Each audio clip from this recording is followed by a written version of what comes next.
Very good morning to our RANsquawk listeners. Welcome to the European rundown for Tuesday the 12th of October 2010. It's coming up to around 11 o'clock here now in London, so a quick recheck around the markets. Starting off chronologically with the Asian session, where the Japanese market came back to the markets after their holiday yesterday, which did see the Nikkei fall around 2% as some of their participants reacted to that unscheduled news we had yesterday, where the Chinese central bank did raise their reserve requirement ratios on 6 of their largest lenders by 50 basis points. In turn, then JGB's up around 20 ticks or so.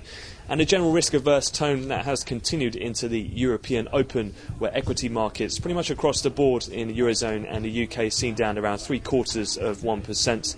Consequently, fixed income higher, and those peripheral spreads seen just very moderately wider as well over bunds on a 10-year bond yield basis. A couple of stops triggered, and also a lot of volumes picking up given the light trade that we had in yesterday's session, also exacerbating some of the market flows today. In terms of economic data, UK has really been in focus. The latest CPI numbers came in line with expectations, 0 on the month-to-month and 3.1 on the year-on-year. However, one thing of note was a slight widening in their trade bands, which did hit the pound, and cable dropped around session lows.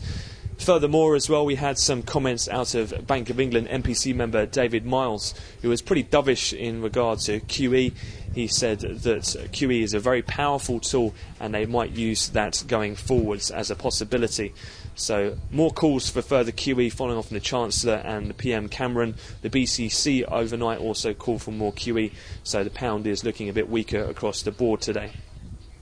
Looking forward in terms of the rest of the schedule and things to come, much of the focus won't be until much later on in the day when we'll see from the US session, the latest in the FOMC minutes.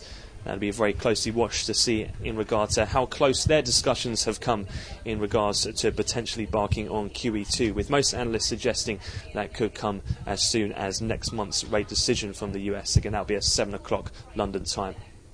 So that concludes the European morning wrap-up. We'll have another update to come at the European cash equity close. But for the time being, I wish you all a great trading day.